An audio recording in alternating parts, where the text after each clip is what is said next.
ଯାଇ ସେଠିକି କହିପାରିବିନି। ସେ ଯୋଉ ଆମ୍ବୁଲାନ୍ସ ଭିତରେ ଯେତେବେଳେ ହଉଥିଲା ମାନେ ତାର କେବଳ ମୁଁ ଅକ୍ସିଜେନ ସେ ସିଲିଣ୍ଡରଟାକୁ ହିଁ ଚାହୁଁଥାଏ ଯେ ପ୍ରକୃତରେ ସେ ଛୁଆ କେତିକି ତାକୁ ଭଗବାନ ରଖିଛନ୍ତି ମୁଁ କହିପାରିବିନି। ମାନେ ଯେତେ ଗାର୍ଡିଆନ ଯେତେ ପିଲାମାନଙ୍କର ଆକୁଳ ନିବେଦନରେ କି ଭଗବାନ ତାକୁ ବଞ୍ଚେଇ ରଖିଛନ୍ତି। पर्यंत समस्त कार्य निजक निवृत्त कर आमर गत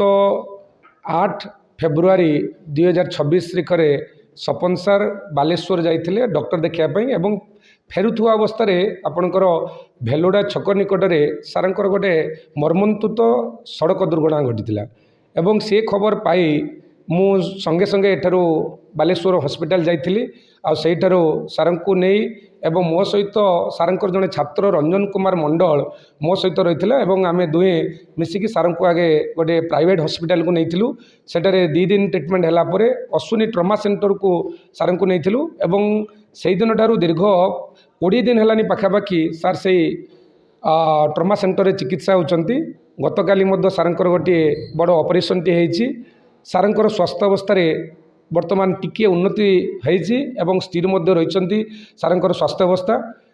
किंतु सबुठार बड़ कथा जे सार एबे भी तांकर जो चिकित्सा चली से चिकित्साटा डॉक्टर परामर्श अनुजाई दीर्घ दिन पर्यंत चलो एवं सारंकर से चिकित्सा समयटा जो दीर्घ 20 दिन है से रंजन कुमार मंडल जे सारंकर छात्र रही से सारंक पाखे कि सदा सर्वदा रही।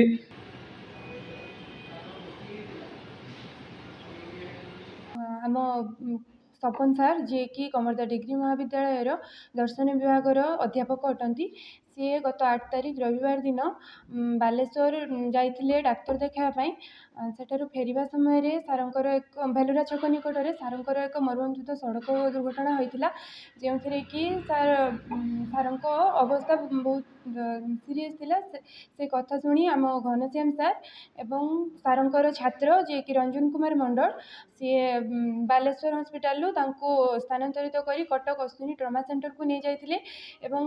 सार से 10 दिन पर्यंत कमारे थे 10 दिन पर सारंकर सेन्स फेरी एवं काली सारंकर गोटे मेजर ऑपरेशन होती आज को 20 दिन है सारंक माने कंडीशन बहुत सीरीयस अच्छी तो आज पर्यंत जहाँ भी चिकित्सित माने सार चिकित्सित होती आम सब छात्र छात्री मैंने सहयोग करके आज पर्यंत चिकित्सा करेचु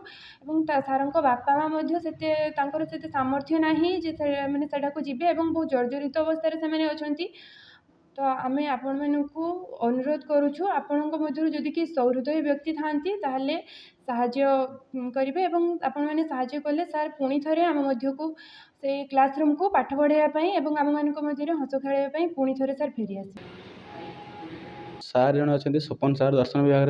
सार तो दीर्घ दिन धरी से अश्विनी ट्रमा सेंटर में चिकित्साधीन अवस्था से अच्छा तो काली गोटे मेजर ऑपरेशन होती आउ डॉक्टर कहते से बर्तमान स्टेबल अच्छा किंतु चिकित्सा बहुत अर्थर आवश्यकता हो जहाँकि पक्षे तथा परिवार पक्षे सक्षम नुहति से अर्थ को पैठ करने एवं आम छात्र संघ मिसी जिते भी आम साहाय्य करा आम हिसाब साहाय्य कर आम पक्षे आउपर को जावा सक्षम हो ना तेणुक आम आपको हाथ जोड़ी विनीत करुचु जे दयापूर्वक हो आपण पाखे जिते भी सक्षम अच्छी आम सपन सार को पछरे लगातु आम सपन सार को टे भल कर दिंतु सपन सार जमी पुणी थे आम गहन को फेरी आसबे आउ आम सहित से हस खुशी हिसाब से आमको पाठ पढ़ेबे और आम सहित बढ़ू एति गुहारि करुचे आज्ञा।